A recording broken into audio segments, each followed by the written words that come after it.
Hi hello welcome to my YouTube channel. അങ്ങനെ രാവിലെ എണീറ്റ് 5:30 ആയിട്ടുണ്ടായിരുന്നു കേട്ടോ. വേഗം എണീറ്റ് നിസ്കാരമൊക്കെ കഴിഞ്ഞ് വേഗം ചായയൊക്കെ വെച്ച് ചോറിന് വെള്ളം വെച്ച് അരിയും വേഗം ഇട്ടു.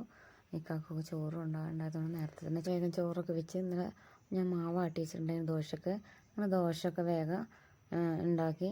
ദോശയും സാമ്പാറും കേട്ടോ രാവിലത്തേക്ക്. അങ്ങനെ നല്ല പൊന്തിയിട്ടുണ്ടായിരുന്നു. ഞാൻ ഇതിൻ്റെ കൂടെ ചോറ് ചേർത്തിട്ടുണ്ട്, ഉഴുന്നും ചോറും ചേർത്തിട്ടുണ്ട്. അതുകൊണ്ട് തന്നെ നല്ല പൊന്തി വന്നിട്ടുണ്ടായിരുന്നു. ഇവർക്കൊക്കെ നെയ്ദോശയാണ് ഇഷ്ടം. അതുകൊണ്ട് രാവിലെ തന്നെ വേഗം സനുമോൻക്കായിട്ട് ദോശ വേഗം ഉണ്ടാക്കും. അത് കഴിഞ്ഞ് എല്ലാവർക്കും ചൂടോടെ ഉണ്ടാക്കും കേട്ടോ. അങ്ങനെ ദോശയും സാമ്പാറും ആയി. സനുമോൻക്ക് രാവിലെ തന്നെ കൊടുത്തു.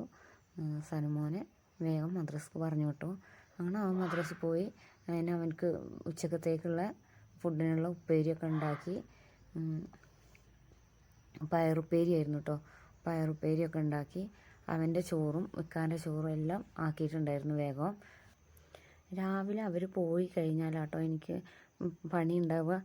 അങ്ങനെ അവർ പോയി സനമോളെ ഞാൻ കൊച്ചു ടി വി ഒക്കെ ഇട്ടെടുത്ത് സനമോളെ ഒരു ഭാഗത്തിരുത്തി വേഗം ബെഡ്ഷീറ്റൊക്കെ വിരിച്ചിട്ടു. അപ്പോഴാണ് ഞങ്ങൾ മീൻ വരുന്ന സൗണ്ട് കേട്ടത്. അങ്ങനെ ഞങ്ങൾ വേഗം ബെഡ്ഷീറ്റൊക്കെ വേഗം പെട്ടെന്ന് വിരിച്ചിട്ട് ഞാനും അങ്ങനെ സനമോളെയും കൂട്ടി താഴേക്ക് പോകാനുള്ളതുകൊണ്ട് സനമോളെയും കൂട്ടി പോയി മീൻ വാങ്ങിയിട്ട് വന്നു. അങ്ങനെ മീനൊക്കെ നന്നാക്കി മുളക് തേച്ച് വെച്ചു.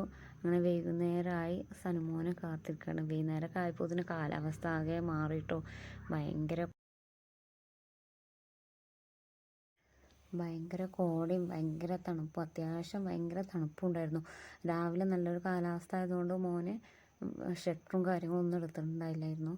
അങ്ങനെ സനുമോൻ വന്ന് സനുമോനക്ക് സനുമോനക്ക് ഭയങ്കര ഇഷ്ടമായിട്ടോ നെയ്യിലിങ്ങനെ വാട്ടി കൊടുക്കണം.